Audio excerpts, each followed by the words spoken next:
Premiering tonight at the Ritz Theater in Sheffield, it's Something Rotten. The Tennessee Valley Art Association is putting on the fan-favorite performance, making its way across the valley. Joining us live via Zoom this morning is Artistic Director for the Summer Stock at the Ritz, Suzanne Reese-Mills. Good morning. How you doing, Suzanne?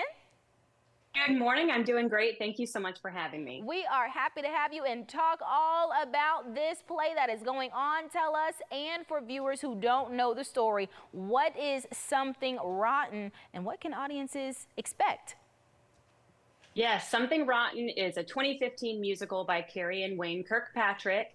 It is absurdly funny. What a lot of people will see immediately from graphics and advertisements is that it does technically center around the life of William Shakespeare, Okay. but it is certainly not historically accurate, and it is not a Shakespeare show itself. So it is a interesting take. It takes a lot of liberties with his work and his competitors, and it really centers around one competitor specifically who goes to see a psychic to find out what Shakespeare's greatest play will be. And so the psychic looks into the future and finds out, number one, that in the future musicals will be a big sensation in theater, and also that the title of Shakespeare's most successful play will be Omelet. He gets a little wrong. So he is looking at Hamlet and comes out with Omelet. And so it really centers around this competitor of Shakespeare's putting together Omelet the musical. Oh my goodness. And look, we know Hamlet was top tier, but I can't imagine how that omelet would have turned out, honey. So this is definitely sounding like a really, really cool story. And of course, why choose this to perform? I mean, it definitely has a lot going on in it. And what drew you to the story? It is just such a well-crafted, well-written musical. The music is fantastic. The book is so good because it is about, you know, again, loosely, it is about Shakespeare. There are a lot of really fun references for people who are interested in literature and theater.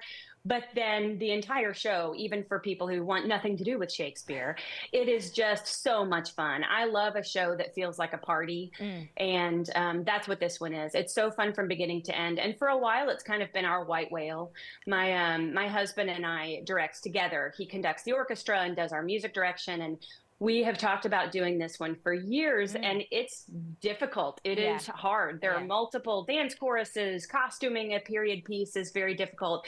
But we just felt like we couldn't wait any longer. It's just too good.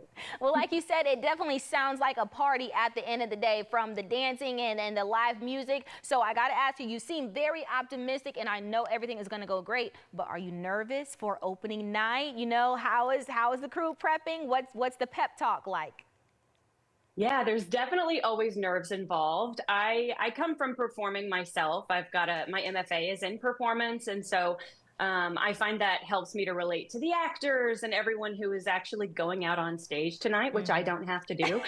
But I typically tell them and remind myself that nerves are good. It's all excitement. You know, I always say, as long as your nerves aren't driving, then as long as you're in control and your nerves are just along for the ride, that's just excitement. We love it. We even had a gentleman on earlier this morning. He says when you're nervous about something, that just means you care. So it's always good to have, a few butterflies in your stomach. So I'm glad to hear that, you know, you gave that advice. And then please even talk to us, how did you become the director for the Summer Stock at the Ritz program? You said yourself, you don't have to worry about hitting the stage, but your role is also very important. Yeah, Summer Stock at the Ritz is really near and dear to my heart. I certainly did not start this program. I was a beneficiary of it as a teenager. The Tennessee Valley Art Association has been putting on these shows every summer for Summer Stock for decades. And when I was a college student, and my husband too, like I said, we collaborate, we work on these shows together. We both were on stage as a part of Summer Stock at the Ritz shows, and we learned so much and got incredible experiences from it. And then we went off to Boston and got our master's degrees and some training there in the Northeast. And it means a lot to us to come back and pour back into this program. So I was just very fortunate to learn so much as a student and then go further my training and come back qualified. You know, I do my best to to keep up the quality that this program's been putting out for so long. So I was very lucky to come back and actually be able to step into the director role. Yes, and I know so many people that you are working with directly are happy that you decided to do the same, not just for yourself, but even other folks who might be going through it right now. Why is it so important to support artistic programs like this, and how can people help who say, I want to get involved? Sure. Well, of course, someone like me who's dedicated my life to it is going to give the line that we hear often, that the arts are so important. They're huge in education and just in our experience as humans. But I think that what happens a lot of times with this conversation about the importance of arts is that we pit certain pursuits against one another. Typically, it comes down to academics, athletics, and arts. And I think it's a mistake to act as though those things are in competition. I think they're not.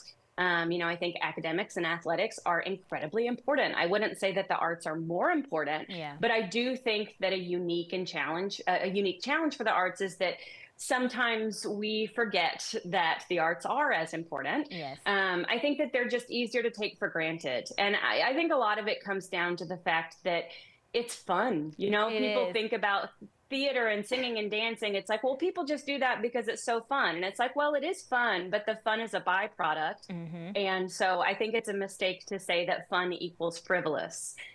So we have to remember that the arts are as important as these other areas, and we have to kind of go out of our way to pour into them. So the Tennessee Valley Art Association, again, is our parent organization. Anybody who is in the Tennessee Valley and wants to support them, it's not just theater, it's not just musical theater. They bring in musicians. We have our art museum in Tuscumbia. So they really allow art to thrive in our area. But even if it's not the TVAA, I would just say for anyone, find out what organizations in your area are refusing to let art die. It won't. And we just have to be careful to make sure that we are creating quality artistic experiences for everyone. So find out what those organizations are, buy tickets. There's going to be something you're interested in that they're doing. But even if you don't want to leave your house, throw some money at them. They need it. I believe you 100%. And you know what? You all can definitely support this program even right now. Be sure not to miss Something Rotten at the Ritz Theater in Sheffield. The show premieres tonight at 7 with 4 more opportunities to watch. Check out our As Seen on Day to Day page to learn all the information that you need. Thank you so much for chatting with us today.